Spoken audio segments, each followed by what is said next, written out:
السلام عليكم ورحمة الله. الحمد لله نحمده ونصلي على سيدنا محمد وعلى آله وأصحابه أجمعين أما بعد. അഭിവന്ദരായ അധ്യക്ഷൻ KT ഹംസ മുസ്ലിയാർ അവരുടെ ഈ സ്റ്റേജിൽ ഉപവിട്ടരായ മുസക്കോയ മുസ്ലിയാർ അവരുടെ മറ്റ് പണ്ഡിതന്മാര്, സാധാർത്ഥികളെ, സ്നേഹം നിറഞ്ഞ സുഹൃത്തുക്കളെ, സഹോദരിമാരെ, ബിരുദധാരികളെ, ഈ മനോഹരമായ സന്ധ്യ 25 പണ്ഡിതന്മാർ, വാഫി സനദ്, ബഹുമാനപ്പെട്ട CIC റക്ടർ സയ്യിദ് ഹൈദർ അലി ഷിഹാബ് തങ്ങൾ അവരുടെ കയ്യിൽ നിന്നും ഏറ്റുവാങ്ങി നമ്മുടെ സദസ്സിനെ അലങ്കരിച്ചിരിക്കുകയാണ്. ഷംസുൽ ഹുദ ഷംസുൽ ഉലമ ഇസ്ലാമിക് അക്കാദമി ഇവിടെ നിങ്ങൾക്കായും മുസ്ലിം സമുദായത്തിനായി ഒരുക്കിയ പണ്ഡിതന്മാരുടെ ഒരു നിരയാണ് എന്റെ മുമ്പിൽ കാണുന്ന ഈ 25ഓളം വരുന്ന ചുറുചുറുക്കുള്ള ചുണക്കുട്ടികളായ യുവ പണ്ഡിതന്മാർ. കോർഡിനേഷൻ ഓഫ് ഇസ്ലാമിക് കോളേജ് എന്ന വേദി, അതിനാണ് CIC എന്ന് പറയുക. അതിന്റെ റക്ടറാണ് ബഹുമാനപ്പെട്ട സയ്യിദ് ഹൈദർ അലി ഷിഹാബ് തങ്ങൾ. ഇന്ന് കേരളത്തിൽ 50ഓളം സ്ഥാപനങ്ങൾ അതിന്റെ സിലബസ് അനുസരിച്ചുകൊണ്ട് പ്രവർത്തിച്ചുകൊണ്ടിരിക്കുന്നുണ്ട്. ആൺകുട്ടികളുടെയും പെൺകുട്ടികളുടെയും 50ഓളം വരുന്ന വിദ്യാലയങ്ങൾ, സ്ഥാപനങ്ങൾ കേരളത്തിന്റെ എല്ലാ ഭാഗത്തും പ്രവർത്തിക്കുന്നുണ്ട്. അതിലേറ്റവും ഉന്നതമായ ഒരു സ്ഥാപനമാണ് ഈ വെങ്ങപ്പള്ളിയിലെ ഷംസുൽ ഉലമ ഇസ്ലാമിക് അക്കാദമി എന്ന ഈ സ്ഥാപനം. അത് മുസ്ലിങ്ങളുടെ മഹത്തായ സംഭാവനയാണ് നമുക്കിവിടെ കാണാൻ കഴിയും. ഇവിടെ വന്നുമാണ് ഈ പണ്ഡിതന്മാർ മുസ്ലിം കേരളത്തിന് മുമ്പിൽ സമർപ്പിക്കുന്നത്. മതവിദ്യാഭ്യാസം ഭൗതിക വിദ്യാഭ്യാസത്തിന് തടസ്സമല്ല. ഭൗതിക വിദ്യാഭ്യാസം മതവിദ്യാഭ്യാസത്തിനും തടസ്സമല്ല എന്ന്. മതവിദ്യാഭ്യാസത്തിലൂടെ മുന്നോട്ടു പോകുമ്പോൾ ഭൗതിക വിദ്യാഭ്യാസം തടസ്സമാകാറുണ്ട്. പക്ഷേ അത് തടസ്സമായിക്കൂടാ. അതുപോലെ തന്നെ ഭൗതിക വിദ്യാഭ്യാസം മതവിദ്യാഭ്യാസത്തിനും തടസ്സമാകാത്ത രീതിയിൽ രണ്ടും ഒരു തുലാസിന്റെ പടി പോലെ ഇമാം ഗസാലി റഹ്മത്തുള്ളാഹി അലൈഹി വിജ്ഞാനത്തെ അങ്ങനെയാണ് വിശേഷിപ്പിച്ചത്. ഒരു തുലാസിന്റെ 2 തട്ട്. അതുപോലെ മുന്നോട്ട് കൊണ്ടുപോയവരാണ് ഈ കാണുന്ന നമ്മുടെ മുമ്പിൽ ഇരിക്കുന്ന ഈ പണ്ഡിതന്മാർ. അവർക്ക് കാലത്തിന്റെ ഭാഷയിൽ സംസാരിക്കാൻ കഴിയും. കാലത്തോടൊപ്പം അവർക്ക് സഞ്ചരിക്കാൻ കഴിയും. നമ്മുടെ പൂർവികരായ പണ്ഡിതന്മാർ കാലത്തെ മറന്നവരായിരുന്നില്ല, കാലത്തോടൊപ്പം സഞ്ചരിച്ചവരായിരുന്നു. ഹുജ്ജത്തുൽ ഇസ്ലാം അബൂ അഹ്മദ് ഗസാലി, ഇമാം അബൂബക്കർ റാസി, ഇമാം ഫഖ്റുദ്ദീൻ റാസി, ഈ പോലെയുള്ള പണ്ഡിതന്മാരെല്ലാം തന്നെ അവരുടെ കാലഘട്ടങ്ങളിൽ വിജ്ഞാനം കൊണ്ട് ലോകത്തിന് മുമ്പിൽ വിപ്ലവാത്മകമായ അന്തരീക്ഷം ാണെന്ന് ചരിത്രം പഠിച്ചവർക്കെല്ലാം തന്നെ മനസ്സിലാക്കാൻ കഴിയുന്നതാണ്. അരിസ്റ്റോട്ടലിയൻ തിയറിയെ ആർക്കും തന്നെ ചോദ്യം ചെയ്യാൻ ധൈര്യമില്ലാത്തൊരു കാലത്ത് 2000 വർഷത്തോളം ചോദ്യം ചെയ്യാതെ കണ്ട് അരിസ്റ്റോട്ടലിന്റെയും പ്ലേറ്റോവിന്റെയും സോക്രട്ടീസിന്റെയും സിദ്ധാന്തം അംഗീകരിച്ചുകൊണ്ട് മുന്നോട്ട് പോകുമ്പോഴാണ് ഒരു ഗ്രന്ഥം പ്രസിദ്ധീകരിക്കപ്പെടുന്നത്. ഈ ഗ്രന്ഥം അറബിയിൽ നിന്ന് എഴുതുകയുണ്ടായി.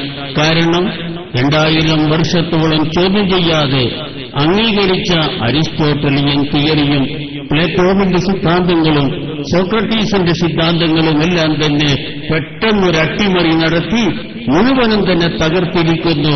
ആരാണിതിന് ധൈര്യത്തോടുകൂടെ മുന്നോട്ട് വന്നത് എന്ന് അന്വേഷിക്കുമ്പോഴാണ് അറിയുന്നത് ഈ ഗ്രന്ഥമെഴുതിയത് ഹുജ്ജത്തുൽ ഇസ്ലാം അബൂ ഹാമിദ് അൽ ഗസാലിയാണ് എന്ന്. ഇമാം ഗസാലിയാണ് എന്ന് അദ്ദേഹത്തിന് എങ്ങനെ അരിസ്റ്റോട്ടലിയൻ തിയറി ഖണ്ഡിക്കാൻ കഴിഞ്ഞു, പ്ലേറ്റോവിന്റെ സിദ്ധാന്തത്തെ മറിച്ചിടാൻ കഴിഞ്ഞു? ഖുർആനിന്റെയും ഹദീസിന്റെയും വീക്ഷണത്തിലൂടെ കൊള്ളേണ്ടത് കൊള്ളാനും തള്ളേണ്ടത് തള്ളാനും എങ്ങനെ അദ്ദേഹത്തിന് സാധിച്ചു?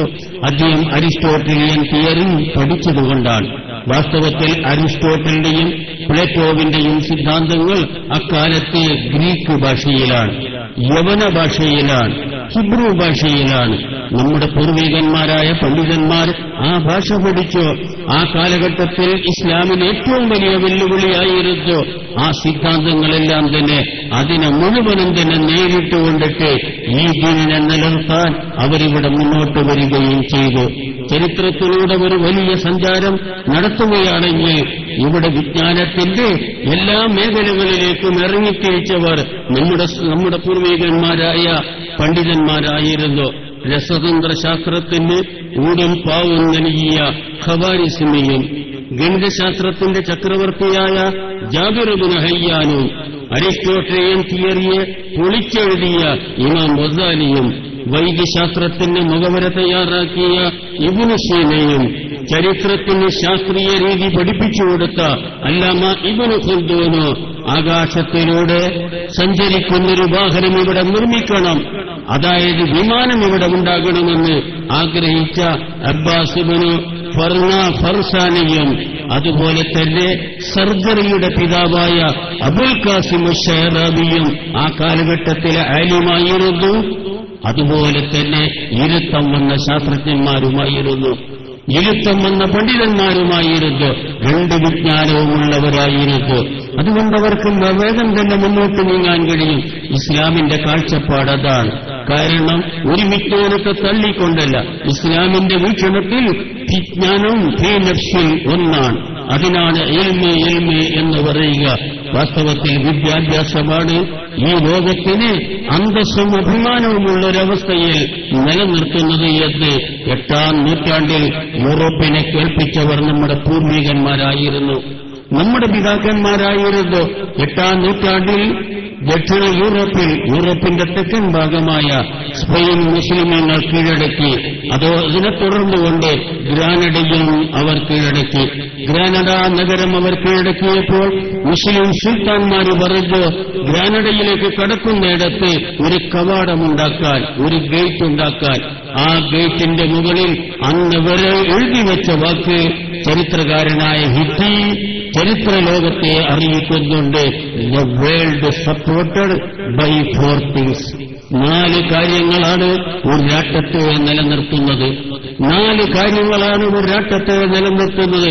ആ 4 കാര്യങ്ങളിൽ ഒന്ന് ഇൽമാണ്, രണ്ടാമത്തേത് ശാലിഹ്യങ്ങളുടെ പ്രാർത്ഥനയാണ്, മൂന്നാമത്തേത് ഭരണാധികാരിയുടെ നീതിയാണ്, നാലാമത്തേത് സർവശക്തിയുള്ള യുവാക്കളുടെ അതിസാഹസികതയാണ് എന്ന്. ഈ 4 ഉണ്ടെങ്കിലാണ് ഒരു രാഷ്ട്രം പപ്പടം പൊടിയാവാതെ കണ്ട് വളരെ മനോഹരമായി നിലനിൽക്കുക എന്ന് 8ാം നൂറ്റാണ്ടിൽ എഴുതി വെച്ചവർ നമ്മുടെ പൂർവികന്മാരാണ്. അവരതിൽ ഒന്നാമതായി എഴുതി വെച്ചത് വിജ്ഞാനമാണ് ഒരു രാഷ്ട്രത്തെ നിലനിർത്തുന്നത് എന്ന്, ഏൽമാണ് ഒരു രാഷ്ട്രത്തെ, ഒരു ലോകത്തെ നിലനിർത്തുന്നത് എന്ന്. അതുകൊണ്ട് വിജ്ഞാനത്തിന്റെ കുത്തക അവകാശപ്പെടാൻ ഏതെങ്കിലും ഒരു സമുദായത്തിന് അർഹതയും അവകാശവുമുണ്ടെങ്കിൽ അത് മുസ്ലിം സമുദായത്തിന് മാത്രമാണ് അറിവിന്റെ കുത്തക അവകാശപ്പെടാനുള്ള അർഹത. പക്ഷേ നാം ഇടക്കാലത്തൊന്ന് ഉറങ്ങിയപ്പോൾ മറ്റു പലരും സ്ഥാനം കയ്യിലേന്തി അതോടൊപ്പം തന്നെ നമ്മളെ പിന്നോക്കത്തേക്ക് പുറകിലേക്ക് തള്ളുകയും ചെയ്തു. ഇന്നല്ലാഹുവിന്റെ അനുഗ്രഹം കൊണ്ട് അവിടെ നിന്നും സടകുടഞ്ഞെഴുന്നേറ്റുകൊണ്ട് വിജ്ഞാനവേദിയിലൂടെ 100 സ്പീഡിലല്ല 120 സ്പീഡിൽ മുസ്ലിം സമുദായം ഇന്ന് ഓടിക്കൊണ്ടിരിക്കുകയാണ്. എത്രയെത്ര സ്ഥാപനങ്ങൾ എത്രയെത്ര ഇംഗ്ലീഷ് മീഡിയം സ്കൂളുകൾ, അതുപോലെയുള്ള ശാസ്ത്രീയ സ്ഥാപനങ്ങൾ എല്ലാം തന്നെ മുസ്ലിം സമുദായം ഇന്ന് ഏറ്റെടുത്തുകൊണ്ട് നടത്തിക്കൊണ്ടിരിക്കുകയും ചെയ്യുന്നു. അപ്പോൾ വിജ്ഞാനത്തിന്റെ ഉപാസകന്മാരാണ് നമ്മൾ. ഇൽമിനെ ഏറ്റവും അധികം സ്നേഹിച്ചവരാണ്. എന്റെ പ്രിയമുള്ള, എന്റെ മുന്നിലിരിക്കുന്ന ഈ യുവ പണ്ഡിതന്മാരോട് ഞാൻ പറയുകയാണ്, ബഹുമാനപ്പെട്ട കോട്ടുമല ഉസ്താദ് പറഞ്ഞത് നിങ്ങൾ ഓർക്കുന്നില്ലേ? ഇത് ഒരിക്കലും നിങ്ങളുടെ വിജ്ഞാനത്തിന്റെ അവസാനമല്ല, തുടക്കമാണ്. വാതിൽ നിങ്ങൾക്ക് തുറന്നു തന്നു, നക്ഷത്രം നിങ്ങളിൽ തന്നതോടുകൂടി ഇനി നിങ്ങൾക്ക് ഇതിലൂടെ ആ കവാടത്തിലൂടെ കടന്നു ചെല്ലണം. വിജ്ഞാനം അനന്തവിശാലമാണ്. അത് ഒരിക്കലും തന്നെ ആർക്കും തന്നെ വളച്ചുകെട്ടി ഒതുക്കി നിർത്താൻ കഴിയാത്തതാണ് ഇൽമ് എന്ന് പറയുന്നത്. അതുകൊണ്ട് ആ വിജ്ഞാനത്തിലേക്ക് നിങ്ങൾ ഇനിയും ഇറങ്ങിച്ചെല്ലണം. വിശാലമായ മുതാലയിലൂടെ, പഠനത്തിലൂടെ ഇനിയും നമ്മുടെ അറിവിനെ വികസിപ്പിക്കാൻ കഴിയണം. നിങ്ങൾക്ക് നന്നായിട്ട് ഇംഗ്ലീഷ് അറിയാം, നിങ്ങൾക്കിന്നിപ്പോൾ നന്നായിട്ട് അറബിയും അറിയാം, നിങ്ങൾക്കിപ്പോൾ നന്നായിട്ട് ഉറുദു ഭാഷയും അറിയാം. ഇതെല്ലാം വിജ്ഞാന രംഗത്ത് നിങ്ങളുടെ കയ്യിലുള്ള ഏറ്റവും വലിയ ആയുധമാണ്. ഈ ആയുധം ശരിക്കും നിങ്ങൾ ഉപയോഗപ്പെടുത്തണം. ഉറുദു ഭാഷ എന്ന് പറഞ്ഞാൽ അറബിയിൽ കിതാബുള്ളതിനേക്കാൾ, ഞാൻ പലപ്പോഴും ചിന്തിക്കാറുള്ളതാണ്, അറബിയിലുള്ളതിനേക്കാൾ കൂടുതലും വാസ്തവത്തിൽ കിതാബുള്ളത് ഉറുദു ഭാഷയിൽ തന്നെയാണ്. അറബിയിൽ ഏത് ഫന്നിനെല്ലാം കിതാബുകളുണ്ടോ അതിനേക്കാൾ കൂടുതലായിക്കൊണ്ട് ഉറുദു ഭാഷയിൽ നമുക്ക് ഗ്രന്ഥങ്ങൾ കാണാൻ കഴിയും. ആ ഗ്രന്ഥങ്ങളിൽ പലതും തന്നെ കാലികമായ വിജ്ഞാനങ്ങളുള്ളതാണ്. വിശുദ്ധ ഖുർആൻ വിജ്ഞാനത്തിന്റെ സമാഹാരവും കൂടിയാണല്ലോ. അതുകൊണ്ട് എല്ലാ വിജ്ഞാനവും ഖുർആൻ ഇവിടെ വിലയിരുത്തുമ്പോൾ ആ വിജ്ഞാനത്തിനനുസൃതമായ ഗ്രന്ഥങ്ങൾ അറബിയിലും ഉറുദുവിലും ആധുനിക പണ്ഡിതന്മാർ എഴുതിയിട്ടുണ്ട്. ഒരു ഗ്രന്ഥത്തിന്റെ പേര് ഞാൻ നിങ്ങളെ ഓർമ്മപ്പെടുത്താൻ ആഗ്രഹിക്കുകയാണ്. അറുന്നുൽ ഖുർആൻ. അറുന്നുൽ ഖുർആൻ ഇത് ഉറുദുവിലുള്ള ഗ്രന്ഥമാണത്. കാരണം അത് ആ ഗ്രന്ഥം വായിക്കുമ്പോഴാണ് നിങ്ങൾക്ക് കൂടുതലായിക്കൊണ്ട് ഈ ബഹുമാനപ്പെട്ട ദുൽഖർനൈനിയുടെ സദ്, അദ്ദേഹത്തിന്റെ കെട്ട്, അദ്ദേഹത്തിന്റെ ഭിത്തി ശരിക്കും മനസ്സിലാവുക.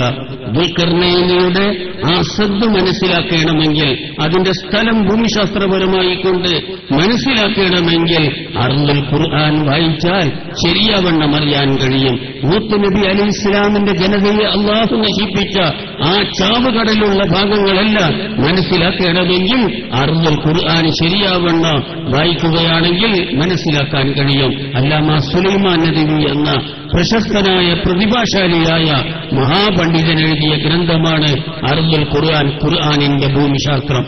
ഖുർആനിൽ അല്ലാഹു പറഞ്ഞ ചരിത്രഭൂമികൾ, ആ ചരിത്രഭൂമിയിൽ സഞ്ചരിച്ചതെല്ലാം അന്നതിന്റെ പേര്, ഇന്നതിന്റെ പേര് അന്നതിരിച്ച് മനസ്സിലാക്കാൻ കഴിയും.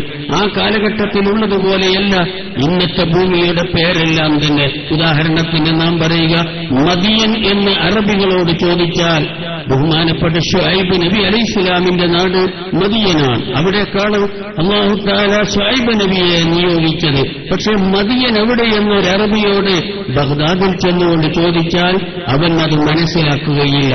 മദിയൻ, ഐഷ് മദിയൻ എന്നവൻ ഇങ്ങോട്ട് പ്രതികരിക്കും. നേരെ മറിച്ച് ഇന്ന് മദിയന്റെ പേര് സൽമാൻ പാർക്ക് എന്നാണ്. സൽമാൻ പാർക്ക് എന്നാണ്. ആ രീതിയിലാണത് പ്രസിദ്ധമാകുന്നത്. അറബി ഭൂപടം വായിക്കുന്നവർക്ക് ഇതെല്ലാം തന്നെ വ്യക്തമായി മനസ്സിലാക്കാൻ കഴിയുന്നതാണ്. നിങ്ങൾ വിജ്ഞാനത്തിലേക്ക് കടന്നു ചെന്നവരാണ്. കടന്നു ചെന്ന നിങ്ങൾ ആ ഗ്രന്ഥങ്ങളെല്ലാം തന്നെ വായിക്കണം.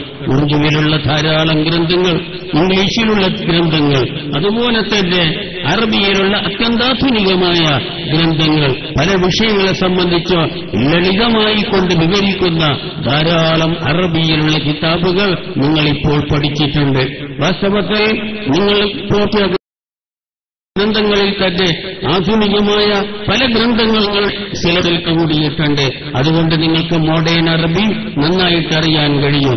വാസ്തവത്തിൽ അത്യന്താധുനികമായ അറബിയിലൂടെ ഇന്ന് ഗൾഫ് നാടുകളിലുള്ള ഒരു ഓഫീസിൽ ചെന്നാൽ അവിടുത്തെ മുദീറിനോട് നിങ്ങൾക്ക് സംസാരിക്കാൻ കഴിയും. വാസ്തവത്തിൽ നിങ്ങൾ ഫ്രാക്ഷൻ അറബി പഠിച്ചവരാണ്. ഫ്രാക്ഷൻ അറബി പഠിച്ചതുകൊണ്ട് നിങ്ങൾക്ക് അറബി ഭാഷയിൽ ശരിക്കും തന്നെ കൈകാര്യം ചെയ്യാൻ കഴിയും. കാരണം വാഫി എന്ന സനത് വാങ്ങുന്നതിന് മുമ്പ് നിങ്ങൾ തിസീസ് സമർപ്പിക്കേണ്ടിയിരുന്നു. നിങ്ങളെല്ലാം തിസീസ് സമർപ്പിച്ചവരില്ലേ? 100 പേജിൽ കുറയാത്ത ഏതെങ്കിലും ഒരു വിഷയത്തിലുള്ള നല്ലൊരു പ്രബന്ധം വാസ്തവത്തിൽ അവതരിപ്പിക്കണം. എന്റെ മുന്നിലിരിക്കുന്ന 25ഓളം വരുന്ന ഈ പണ്ഡിത വിദ്യാർത്ഥികൾ അത് അവതരിപ്പിച്ചവരാൾ. വാസ്തവത്തിൽ അതിനവർക്ക് നെറ്റിൽ നോക്കേണ്ടി വരും. നെറ്റിലൂടെ പലപ്പോഴും തന്നെ സബ്ജക്റ്റ് കിട്ടാൻ കഴിയും. ഇതെല്ലാം മനസ്സിലാക്കുമ്പോൾ വാസ്തവത്തിൽ ദീനീ വിജ്ഞാന രംഗത്ത് വലിയൊരു ബസാറത്താണ് നിങ്ങൾക്കിപ്പോൾ കിട്ടിയിരിക്കുന്നത്. ഈ ബസാറത്ത് വികസിപ്പിക്കാൻ നാം ഇവിടെ തയ്യാറാകണം. ഇമാം ഇബ്നു സീന, ഷെയ്ഖ് ഇബ്നു സീന എന്ന് പറയുന്ന ഒരു മഹാപണ്ഡിതന് ഫൽസഫന്റെ കിതാബുകളിൽ ഞങ്ങളെല്ലാം പഴയകാലത്ത് കിതാബ് ഓതിയവരാണ്. പഴയകാലത്ത് പഴയ ശൈലിയിൽ പഠിച്ചവരാണ്. പഴയ ശൈലിയിൽ പഠിച്ച പലരിൽപ്പെട്ട ഒരാളാണ് ഷെയ്ഖ് ഇബ്നു സീന. ഇന്ന് ഇബ്നു സീന അറിയുന്നത് ഡോക്ടർ അവിസിന്ന എന്ന പേരിലാണ്. അദ്ദേഹത്തിന്റെ പ്രമാദം, അദ്ദേഹത്തിന്റെ പ്രശസ്തമായ ഒരു കിതാബാണ് അൽ ഖാനൂനു ഫി തിബ്ബ്. ഇന്ന് അൽ ഖാനൂനു ഫി തിബ്ബിന്റെ അറബി കോപ്പി എവിടെയും കാണുകയില്ല. ഇന്നത് ഇംഗ്ലീഷിലാണ് കാണുക. Canons of medicine, canons of medicine. കാരണം അലോപ്പതിയുടെ ഗൈഡായിക്കൊണ്ട് 18ാം നൂറ്റാണ്ടിലും 19ാം നൂറ്റാണ്ടിലും പാരീസ് യൂണിവേഴ്സിറ്റി സ്വീകരിച്ചിരുന്നത് ബഹുമാനപ്പെട്ട ഇബ്നു സീനയുടെ അൽ ഖാനൂനു ഫി തിബ്ബ് എന്ന് പറയുന്ന ഗ്രന്ഥമാണ്. 20 വയസ്സായപ്പോഴേക്കോ 100 ചില്ലാനമുള്ള കിതാബാണ് ഇബ്നു സീന എഴുതിയത്. വലിയ പ്രതിഭാശാലിയാണ്, നല്ല ചുറുചുറുക്കുള്ള ചെറുപ്പക്കാരൻ. ഇബ്നു സീന വൈദ്യശാസ്ത്രത്തിലാണ് അദ്ദേഹത്തിന്റെ കൂടുതൽ ഗവേഷണം നടന്നത്. മരുന്നിനെ സംബന്ധിച്ചാണ് അദ്ദേഹം പഠനം നടത്തിയത്. അദ്ദേഹത്തെ സംബന്ധിച്ച് സോവിയറ്റ് റഷ്യയിൽ വലിയ ഡോക്ടർ എന്നുള്ള പ്രശസ്തിയാണ് കിട്ടിയത്. അദ്ദേഹത്തിന്റെ നാട് സോവിയറ്റ് റഷ്യയായിരുന്നു. ഉസ്ബെക്കിസ്ഥാനിൽ ഇമാം ബുഖാരിയുടെ നാടായ, ഇമാം തിർമിദിയുടെ നാടായ, അതുപോലെ തന്നെ ഷെയ്ഖ് അൽബറൂനിയുടെ നാടായ ഉസ്ബെക്കിസ്ഥാനാണ് അദ്ദേഹത്തിന്റെ ഈ നാട്. ഈ ഉസ്ബെക്കിസ്ഥാനിൽ നിന്ന് അദ്ദേഹം പഠിച്ച് 20 വയസ്സായപ്പോഴേക്കോ ലോക പ്രശസ്തനായി അക്കാലത്തുണ്ടായ ഒരു ചെറിയ സംഭവം നിങ്ങളുടെ ഓർമ്മയ്ക്ക് വേണ്ടിയിട്ട് ഞാൻ പറയുന്നു. റഷ്യൻ ചക്രവർത്തിക്ക് ഒരു മാരക രോഗം വന്നു. രോഗമെന്ന് പറഞ്ഞാൽ അദ്ദേഹത്തിന് പിൻഭാഗത്ത് വലിയ ഒരു കുരുവുണ്ടായി.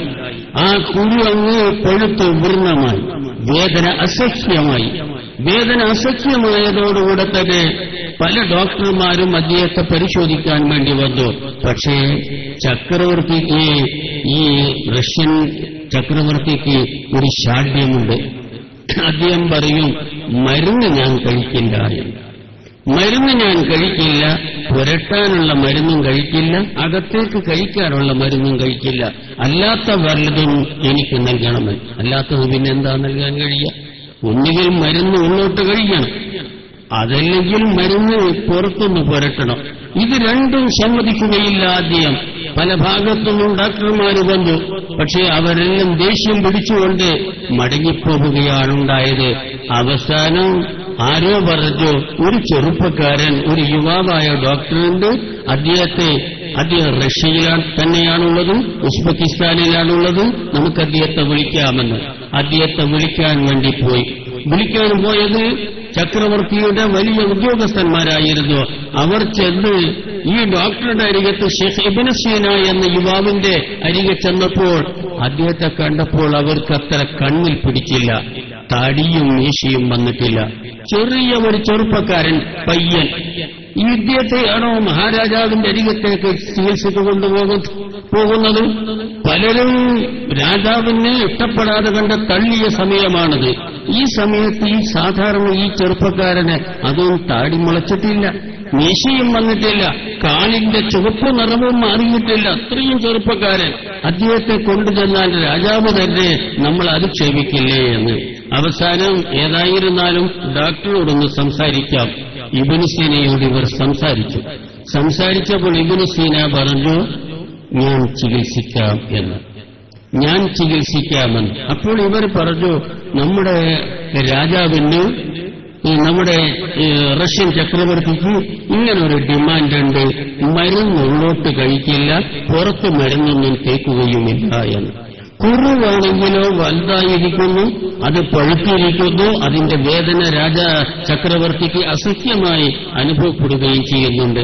അതിന്റെ മുകളിൽ അദ്ദേഹം ഒരു മരുന്ന് തേക്കാൻ അനുവദിക്കുകയില്ല. ഇനി ഉള്ളോട്ട് വല്ല മരുന്നും കഴിക്കാനോ അതും അദ്ദേഹം അനുവദിക്കുകയില്ല. അങ്ങനെയല്ലാത്ത വല്ല ചികിത്സയും നിങ്ങൾക്ക് നടത്താൻ കഴിയുമോ എന്ന് ചോദിച്ചപ്പോൾ ഉടനെ തന്നെ ഇബ്നു സീന പറഞ്ഞ വാക്ക് കഴിയും എന്നാണ്. എനിക്കതിന് സാധിക്കും, ഞാൻ വരാം. പക്ഷെ എനിക്കൊരു ഡിമാൻഡുണ്ട്, ആ ഡിമാൻഡ് അംഗീകരിച്ചെങ്കിലേ വരികയുള്ളൂ. അവർ ചോദിച്ചു, എന്താണ് നിങ്ങളുടെ ഡിമാൻഡ്, നിങ്ങളുടെ ഷർത്ത് എന്താണെന്ന്. അപ്പോൾ ഇബ്നു സീന പറഞ്ഞു, 40 ഒട്ടകം എന്നെ കൂട്ടാൻ വേണ്ടിയിട്ട് ഇങ്ങോട്ട് അയക്കണം എന്ന്. അപ്പോൾ വന്നവർ ചോദിച്ചു, നിങ്ങളെ ചികിത്സിക്കാൻ 40 കൂട്ടിക്കൊണ്ടുപോകാൻ എന്തിനാ 40 ഒട്ടകത്തിന്റെ ആവശ്യം? ഒരു ഒട്ടകം പോരെ, അതിന്റെ മുകളിൽ കയറിയിട്ട് നിങ്ങൾക്ക് പോയാൽ പോരാ, 40 ഒട്ടകം വേണം. അപ്പോൾ അവർ ചോദിച്ചു, എന്തിനാണിത് എന്ന്. അദ്ദേഹം പറഞ്ഞു, എന്റെ കുടുംബത്തെ കൊണ്ടുപോകാനല്ല, ഞാൻ ഒരാഴ്ച കാലം കൊട്ടാരത്തിൽ ജീവിക്കും. ചക്രവർത്തിയുടെ കൊട്ടാരത്തിൽ ജീവിക്കുമ്പോൾ ഒരാഴ്ച കാലം ആണ് ഞാൻ അവിടെ ജീവിക്കുന്നത്. പക്ഷെ എന്റെ ചികിത്സ ഒരു 10 മിനിറ്റ് മാത്രമേ ഉണ്ടാവുകയുള്ളൂ. 10 മിനിറ്റ് ഉണ്ടാകും. ബാക്കിയുള്ള സമയങ്ങളെല്ലാം എനിക്ക് വെറുതെയാണ്. ബാക്കിയുള്ള സമയങ്ങളിൽ എനിക്കൊരു ജോലിയുമില്ല. അതുകൊണ്ട് വേണ്ടത് എന്റെ ഇവിടെയുള്ള ലൈബ്രറിയിലെ കിതാബുകൾ മുഴുവനും അങ്ങോട്ട് കൊണ്ടുപോകണം. ആ കിതാബുകൾ മുത്താല ചെയ്തുകൊണ്ടിട്ട് എന്റെ സമയം എനിക്ക് വിനിയോഗിക്കണം എന്ന്. അപ്പോഴാണ് അവർ ഞെട്ടിയത്. ഉടനെ പറഞ്ഞു, എന്നാൽ ആവാമെന്ന് ചക്രവർത്തിയോട് പറഞ്ഞു. ചക്രവർത്തി 40 ഒട്ടകത്തെ കൊടുത്തയച്ചു. ആ 40 ഒട്ടകപ്പുറത്ത് കിതാബുകളെല്ലാം ഏറ്റി 41ാമത്തെ ഒട്ടകപ്പുറത്ത് ഈ ഷേഖ് ഇബ്നു സീനയും കയറിക്കൊണ്ട് റഷ്യൻ ചക്രവർത്തിയുടെ കൊട്ടാരത്തിലെത്തി. ആളുകളെല്ലാം അദ്ദേഹത്തെ സ്വീകരിക്കാൻ വേണ്ടി മുന്നോട്ട് വന്നപ്പോൾ രാജാവിന് തീരെ തന്നെ പരിഗണനയുണ്ടായില്ല. ഒരു ചെറിയ ചെക്കൻ, ഒരു ചെറുപ്പക്കാരൻ, ഇദ്ദേഹമാണോ എന്നെ ചികിത്സിക്കാൻ പോകുന്നത്? അദ്ദേഹത്തോട് പറഞ്ഞു, ഇതാ നിങ്ങളുടെ പേർ ഇബ്നു സീന. ഇബ്നു സീന മനസ്സിലാക്കണം, നിങ്ങളുടെ ഒരു മരുന്നും ഞാൻ ഉള്ളോട്ട് കഴിക്കില്ല. ഇബ്നു സീന മനസ്സിലാക്കണം, നിങ്ങളുടെ ഒരു ഓയിൽമെന്റും ഒരു തൈലവും ഒരു മരുന്നും ഞാൻ എന്റെ ദേഹത്തിൽ പുരട്ടാനും അനുവദിക്കില്ല. അതല്ലാത്ത ചികിത്സ നടത്താൻ കഴിയുമോ? കഴിയുമല്ലോ. ചികിത്സ ഏതെല്ലാം രീതിയിലുണ്ട്. എന്നാൽ അതാവട്ടെ എന്ന്. ചികിത്സ നമുക്ക് നാളെ തുടങ്ങാം. കിതാബുകളെല്ലാം തന്നെ നടക്കി വെച്ചു. അദ്ദേഹത്തിന് കൊട്ടാരത്തിൽ വലിയ വിശാലമായ റൂം അനുവദിച്ചു കൊടുത്തു. ആ മുറിക്കുള്ളിൽ അങ്ങ് കിതാബുകളെല്ലാം വെച്ചപ്പോൾ അതൊരു ലൈബ്രറി പോലെയായി, ഒരു കുത്തുബഖാന പോലെയായി. ഉടനെ തന്നെ ഈ മനുഷ്യൻ ലഭ്യമാണെങ്കിൽ അവിടെ വെച്ച് ചികിത്സ നടത്താമെന്ന്. ഉടനെ തന്നെ കൊട്ടാരത്തിൽ പറ്റുന്ന സൗകര്യപ്രദമായ റൂമുണ്ട്, ആ റൂമിൽ വെച്ചാവാമെന്ന് ചക്രവർത്തിയും. ഉടനെ തന്നെ ചക്രവർത്തി പറഞ്ഞു, ഇപ്പോൾ തന്നെ ആയിക്കൂടെ, എനിക്കാണെങ്കിൽ വേദന സഹിക്കാൻ കഴിയുന്നില്ല. നാളത്തോടുകൂടി ആകുമ്പോഴേക്കും ഞാൻ വേദന അസഹ്യമായിട്ട് ഞാൻ പെടഞ്ഞ് മരിച്ചു പോകും. അദ്ദേഹം പറഞ്ഞു, നാളെ ചികിത്സ തുടങ്ങുകയുള്ളൂ എന്ന്. ഉടനെ തന്നെ പിറ്റേന്ന് രാവിലെ ചികിത്സക്കുള്ള സാഹചര്യം ഒരുക്കി. വൈദ്യർക്കിരിക്കാൻ ഒരു കസേല, രോഗിക്കിരിക്കാൻ ഒരു കസേല.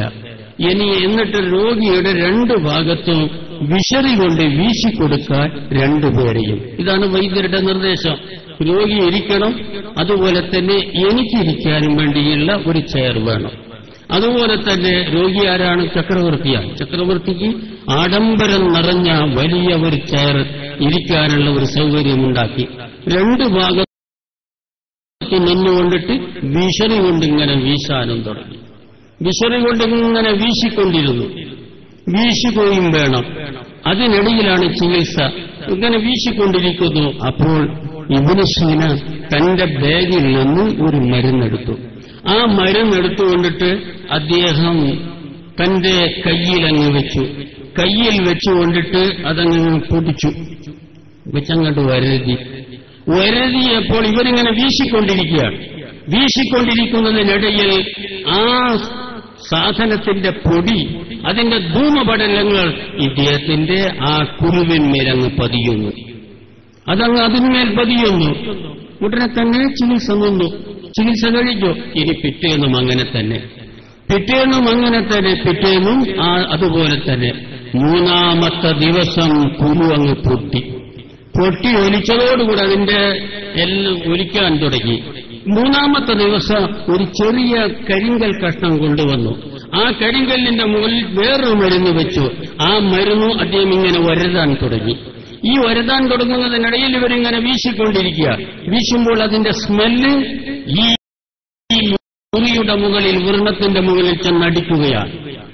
അങ്ങനെ അടിച്ച് ഏതാണ്ട് അതും ഒരു 3 ദിവസമായപ്പോൾ വാസ്തവത്തിൽ അതിന്റെ ഉള്ളിലുള്ള പുറത്തേക്ക് വന്ന് ഉണക്കവും തുടങ്ങി.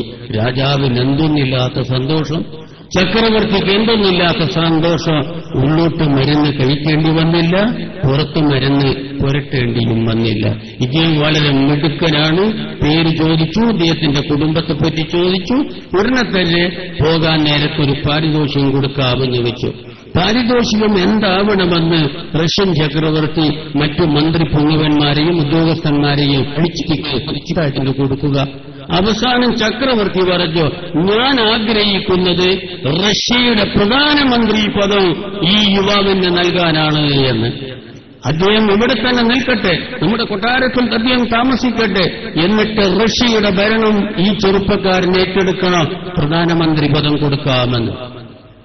അപ്പോൾ അവസാനം ഉദ്യോഗസ്ഥന്മാരെല്ലാം അത് സമ്മതിക്കുക മാത്രമല്ല അത് അംഗീകരിക്കുകയും ചെയ്തു. പിറ്റേന്ന് കിതാബുകളെല്ലാം എടുത്ത് ഒട്ടകപ്പുറത്ത് വെച്ച് പോകാൻ തിരിയുമ്പോൾ രാജാവ് ചക്രവർത്തി പറയുകയാണ്, പ്രിയപ്പെട്ട വൈദ്യരെ, നിങ്ങൾക്കൊരു പാരിതോഷികം തരാൻ പോകുന്നു. ഈ ഘട്ടത്തിന്റെ പ്രധാനമന്ത്രി പദം നിങ്ങളെ ഏൽപ്പിക്കാനാണ് ചക്രവർത്തി ആഗ്രഹിക്കുന്നത് എന്ന്. ഷേഖ് ഇബ്നു സീന പറഞ്ഞു, പാടില്ല, ഞാനൊരു അക്കാഡമിക് മനുഷ്യനാണ്. വാസ്തവത്തിൽ ഞാനൊരു പൊളിറ്റിക്സ് അറിയുന്ന ആളല്ല, ഞാൻ രാഷ്ട്രീയം അറിയുന്ന ആളല്ല, എനിക്ക് ഭരിക്കാൻ അറിയുകയില്ല. ഞാനൊരു പണ്ഡിതനാണ്, പണ്ഡിത വിദ്യാർത്ഥിയുമാണ്. എന്റെ വേദിയും എന്റെ ഫീൽഡും മറ്റൊന്നാണ്. അതിൽ കൂടെയല്ലാതെ എനിക്ക് സഞ്ചരിക്കാൻ കഴിയുകയില്ല. അതുകൊണ്ട് അതെനിക്കൊരിക്കലും പറ്റില്ല, ഞാനത് സ്വീകരിക്കില്ല. അപ്പോൾ ഇനി ഇന്ത്യത്തിന് എന്തു കൊടുക്കണം? ഉടനെ തന്നെ ചക്രവർത്തി തീരുമാനിച്ചു, ഒരു വലിയ ചാക്ക് നിറയെ സ്വർണ്ണക്കട്ടിയും തങ്കക്കട്ടിയും. ഇനി ജീവിതകാലം മുഴുവനും അദ്ദേഹം ഒരാളിലേക്ക് ആശ്രയിക്കരുത്, ഈ സമ്പത്ത് കൊണ്ട് കഴിയണമെന്നും പറഞ്ഞ് സ്വർണ്ണക്കട്ടിയും തങ്കക്കട്ടിയും അടങ്ങിയ വലിയ ഒരു ചാക്ക് വലിയൊരു സഞ്ചിയിലാക്കി ഒട്ടകത്തിന്റെ പുറത്ത് വെച്ചപ്പോൾ ഇബ്നു സീന ചോദിച്ചു, ഇതെന്താണ് എന്ന്. ഇത് ചക്രവർത്തിയുടെ പാരിതോഷികമാണ് രോഗം മാറ്റിയതിൽ. എന്താണ് ഈ പാരിതോഷികം? അത് സ്വർണ്ണക്കട്ടിയും തങ്കക്കട്ടിയുമാണ് എന്ന്. നിങ്ങൾക്ക് ജീവിതകാലം മുഴുവനും കഴിഞ്ഞുകൂടാനുള്ള സമ്പത്താണ് എന്ന്. അപ്പോൾ അദ്ദേഹം പറഞ്ഞു, ഞാനൊന്ന് ചക്രവർത്തിയെ കാണട്ടെ എന്ന്. പ്രിയപ്പെട്ട ചക്രവർത്തി, എനിക്കതൊന്നും ആവശ്യമില്ല. നിങ്ങൾക്ക് വല്ല പാരിതോഷികവും എനിക്ക് തരണമെങ്കിൽ ഞാൻ ഒരു കാര്യം നിങ്ങളോട് പറയാം, അത് തന്നാൽ മതി എന്ന്. അപ്പോൾ ചക്രവർത്തി ചോദിച്ചു, ഈ തങ്കക്കട്ടിയുടെയും സ്വർണ്ണക്കട്ടിയുടെയും കൂമ്പാരത്തേക്കാൾ വലിയ പാരിതോഷികം നിങ്ങൾ എന്താണ് ആഗ്രഹിക്കുന്നത് എന്ന് ചോദിച്ചപ്പോൾ ഉടനെ തന്നെ പറഞ്ഞു, ഇവിടത്തെ കൊട്ടാര ലൈബ്രറിക്കുള്ളിൽ ഇമാം തൂസിയുടെ കിതാബ് ശിഫ എന്ന് പറയുന്ന 20ഓളം പേജുള്ള ഒരു കിതാബുണ്ട്. ആ കിതാബിന് വേണ്ടി വളരെ കാലമായി ഞാൻ അന്വേഷിച്ചുകൊണ്ടിരിക്കുന്നു. ഇവിടെ വന്നപ്പോൾ ഈ ലൈബ്രറിയിൽ നിന്ന് എനിക്ക് കാണാൻ കഴിഞ്ഞു. എനിക്ക് ആ കിതാബ് ശിഫയുടെ ഒരു കോപ്പി പകർത്തെഴുതുന്നവരെ കൊണ്ടുവന്നാൽ, അന്ന് പ്രിന്റിംഗ് ഇല്ല, അച്ചടിയൊന്നുമില്ല, അതുകൊണ്ടിട്ട് അത് പകർത്തെഴുതുന്നവരെ കൊണ്ടുവന്ന് ആ കിതാബ് ശിഫയുടെ കോപ്പി നൽകുകയാണെങ്കിൽ പ്രിയപ്പെട്ട ചക്രവർത്തി, നിങ്ങളുടെ റഷ്യയും അതല്ലാത്ത ലോകവും എനിക്ക് നൽകുന്നതിനേക്കാൾ എനിക്ക് ഏറ്റവും അധികം ഉത്തമമായത് ആ കിതാബാണ് എന്ന്. ഉടനെ തന്നെ ചക്രവർത്തി അത്ഭുതപ്പെട്ടുപോയി. അദ്ദേഹം വേഗം ഉദ്യോഗസ്ഥന്മാരോട് ഉത്തരവിട്ടു, പകർപ്പ് കൊടുക്കേണ്ട, ഒറിജിനൽ കോപ്പി തന്നെ കൊടുക്കാമെന്ന്. ആ ഒറിജിനൽ അദ്ദേഹത്തിന് കൊണ്ടുവന്നപ്പോൾ അദ്ദേഹം മാറോട് അണച്ചു പിടിച്ചുകൊണ്ടാണ് തന്റെ ഒട്ടപ്പുറത്ത് കയറിയത്. ഇതാണ് നമ്മുടെ പൂർവികന്മാർ. അവർ ഇൽമിന് ഇഷ്ക് വെച്ചവരായിരുന്നു. ഇൽമിന്റെ മുമ്പിൽ അവർ ആശിക്യങ്ങളായിരുന്നു. അതുകൊണ്ട് തന്നെ മാഷൂക്കായ ഇൽമിന് അവർക്ക് ഇഷ്ടം പോലെ കിട്ടി. എന്റെ പ്രിയപ്പെട്ട യുവ പണ്ഡിതന്മാരെ, നിങ്ങളും ഇനിയും വിജ്ഞാന ലോകത്തേക്ക് നീങ്ങണം. ഈ നീന്തൽ ഇവിടം കൊണ്ട് നിങ്ങൾ അവസാനിപ്പിക്കാൻ പാടില്ല. നമ്മുടെ മുസ്ലിം കേരളത്തിന് ദീനും ദുനിയാവും അറിഞ്ഞ നല്ലൊരു തലമുറയെ വാർത്തുവിടുന്നതിൽ ഈ സ്ഥാപനം ഉയർച്ചയിൽ നിന്നും ഉയർച്ചയിലേക്ക് മുന്നേറിക്കൊണ്ടിരിക്കുകയാണ്. രാജാതിരാജനായ അല്ലാഹു ഇനിയും ഈ സ്ഥാപനത്തിന് എല്ലാ തരത്തിലുള്ള ഉയർച്ചയും പ്രദാനം ചെയ്യുമാറാകട്ടെ. ശംസുൽ ഉലമായുടെ പേരുള്ള സ്ഥാപനമായതുകൊണ്ട് തന്നെ അദ്ദേഹത്തിന്റെ കറാമത്തായിക്കൊണ്ട് ഈ സ്ഥാപനം ഉയരാതിരിക്കുകയില്ല. പടച്ച തമ്പുരാൻ ഇതിനെ സഹായിക്കുന്നവർക്കും ഇതിനു വേണ്ടി കഠിനാധ്വാനം ചെയ്യുന്നവർക്കോ തക്കതായ പ്രതിഫലം നൽകുമാറാകട്ടെ. നാം ഇൽമിനാണ് ഹിദ്മത്തെടുക്കുന്നത്. പടച്ചവൻ യഥാർത്ഥ ഇൽമിന്റെ ഖാദിമുകളിൽ നമ്മളെല്ലാവരെയും പെടുത്തുമാറാകട്ടെ. ഞാൻ എന്റെ വാക്കുകൾ അവസാനിപ്പിക്കുന്നു. വമാ തൗഫീഖി ഇല്ലാ ബില്ലാഹ്. അസ്സലാമു അലൈക്കും വറഹ്മത്തുള്ളാഹി.